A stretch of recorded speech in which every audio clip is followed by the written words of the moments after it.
안녕하세요. 여러분들의 심리 검사를 해석해드리는 RS 에듀 컨설팅의 송영선입니다.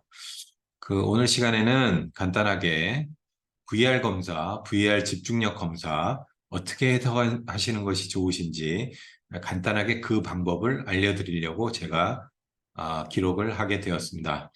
영상 짧게 그 모든 내용 축약해서 알려드릴 테니까요. 이 내용 보시면은 VR 검사를 간단하게 이해하신 데는 아주 도움이 되실 겁니다. 자, 그럼 검사 결과 한번 같이 보겠습니다. 자, 이거는 샘플 검사 결과인데요. 여러분들 그 관리자 화면에서 학생 검사가 끝나게 되면 결과로 나오는 화면 그래프가 되겠습니다. 저희 VR 주의 집중력 검사는 크게 6가지 영역 주의력의 하위 요소들 6가지를 측정하도록 그렇게 돼 있는데요. 개별적으로 간단하게 설명드리면 예, 보시는 대로 주의력, 작업 기억력, 집행 기능, 행동 조절, 사회성, 충동 조절 이렇게 6가지를 측정하도록 돼 있습니다. 사실상 우리가 그 주의 집중력 의학적으로는 이제 ADHD라고 하는데 그 ADHD 주의 집중력과 관련된 주요 항목은 여기 보시는 대로 주의력, 충동 조절, 그다음에 행동 조절 이렇게 3가지입니다. 예. 그리고 부수적으로 우리가 그 주의력과 관련된 그런 하위 심리적 요소로 작업 기억, 집행 기능, 사회성 이렇게 3가지 정도를 더 추가해서 이제 보게 되는데요. 사실상 우리가 주의력 검사, ADHD 검사 같은 걸 하게 되면 이 학생의 전두엽 기능, 이제 단기 기억, 그다음에 사회적으로 다른 사람들과 협력할 수 있는가 이런 것들이 같이 측정이 된다 이렇게 생각하시면 되겠습니다. 자, 그러면 개별 항목 제가 간단하게 설명을 드릴게요. 주의력, 뭐 선생님들 많이 잘 아시듯이 주의력은 특정 과제에 집중할 수 있느냐를 주의력이라고 합니다. 따라서 VR 검사를 통해서 이 학생이 실제 그 과제를 수행하고 얼마나 집중력 있게 수행하고 빠르게 수행하고 정확하게 수행하는가를 측정하는 것이 이 주의력 항목이 됩니다. 두 번째로는 행동 조절 항목이 있는데요. 이 행동 조절은 뭐냐면 그냥 물리적인 행동입니다. 지금 VR을 착용을 하고 검사를 하기 때문에 학생의 움직임이라든지 이런 것이 하나씩 다 기록이 되죠. 움직임뿐만 아니고 음성, 그다음에 뭐 안구의 움직임 이런 것까지 다 측정이 되는데요. 행동 조절은 그 검사하는 동안에 그 행동이 올바르게 이루어지는가, 불필요한 그런 행동이 없는가 이런 것들을 이제 보는 그런 측면이 되겠습니다. 그러니까 우리가 주의력은 사실 정신기능인데 겉으로 드러나는 것들이 많이 보이죠. 뭐 학생들이 뭐 제대로 앉아있지 못하다든지 산만하든지 이런 것들이 겉으로 드러나는 걸로 보이게 되는데 사실 주의 집중력이 ADHD라고 해서 2가지 주의 집중력과 하이퍼 액티비티 이런 이제 행동 충동 이런 것들을 보는데 행동 충동이 없이 주의 집중력 장애만 있는 경우도 있습니다. 그걸 ADD라고 부르는데 그거는 조용한 ADHD 보통 이제 그렇게 얘기를 하죠. 어쨌든 주의력은 과제적인 측면에서 정신 기능을 보는 것이고 행동 조절은 겉으로 드러나는 그런 활동 이런 걸 측정한다 이렇게 보시면 됩니다. 그다음에 충동 조절은 뭐냐면 이 VR 검사를 하게 되면 VR 그 과제 안에서 여러 가지 이 학생을 방해하기 위한 자극이 있어요. 음성도 있고 시각 자극도 있고 그렇습니다. 그런데 얼마나 주의를 뺏기느냐 이런 것들을 보게 돼 있습니다. 이게 이제 VR로 검사하기 때문에 측정할 수 있는 아주 재미있는 그런 요소인데요. 다른 검사로는 할 수가 없겠죠. 그래서 과제를 수행하는 중간에 주변에 이상한 다른 자극, 불필요한 자극, 그다음에 방해하는 자극 이런 것들을 두어서 그쪽에 얼마나 주의를 뺏기고 거기에 이제 걔를 이제 통해서 상호작용하느냐 이런 것들을 이제 보는 것이 그 충동 조절 항목이 되겠습니다. 자, 부수적인 것들 보시면 작업 기억은 뭐냐 그냥 선생님들 아시는 그 지식에서는 그냥 단기 기억이라고 생각하시면 되세요.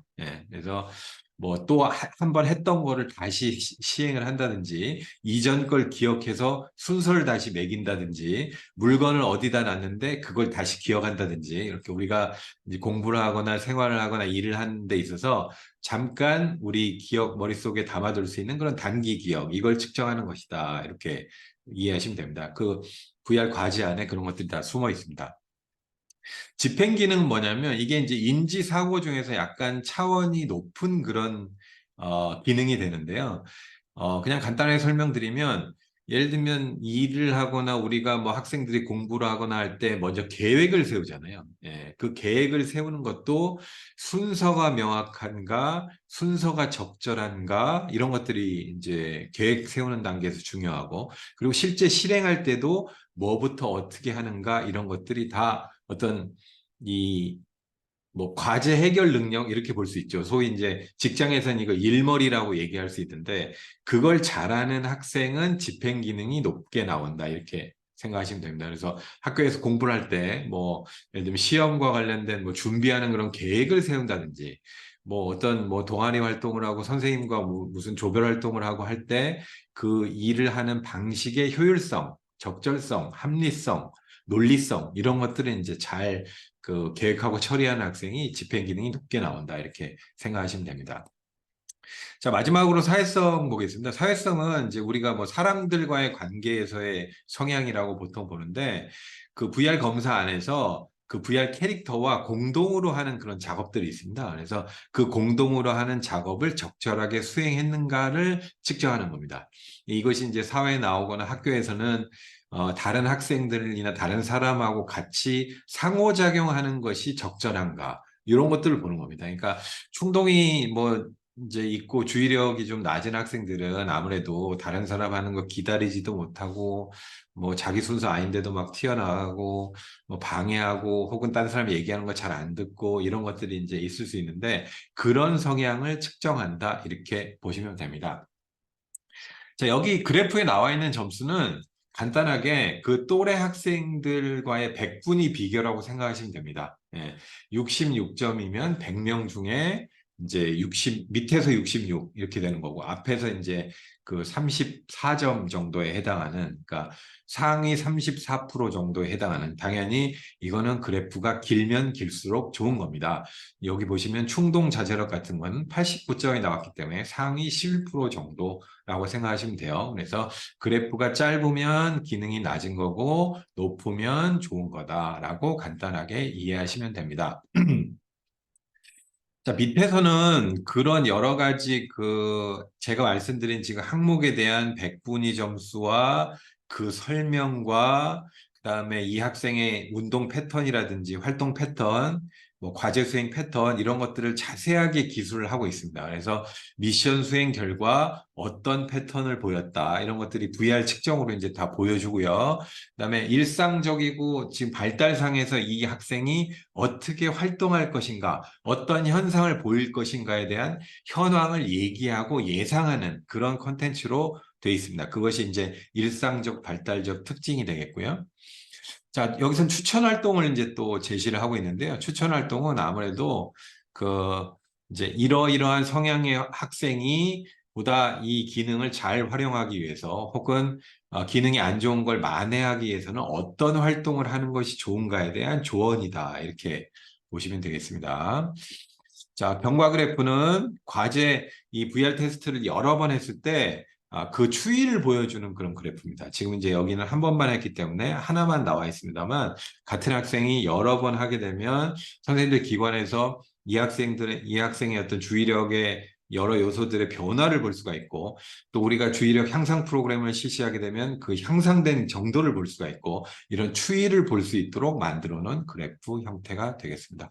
그래서 지금 보시면 쭉 해서 주의력, 작업기억, 집행기능, 행동조절, 사회성, 충동자제력의 6가지 영역에 대한 그런 모든 제가 지금 말씀드린 항목들이 그 이 리포트에 쭉 기술이 돼 있으니까요. 선생님들께서 간단하게 이제 활용을 해보시면서 조금 더 제 영상을 보시고, 그리고 이제 뭐 관련 서적이나 인터넷 등을 조금 더 찾아보시면 좀 더 매끄럽게 그런 해석하실 수 있는 그런 역량을 또 가지시게 될 것이다. 이렇게 볼 수가 있겠습니다.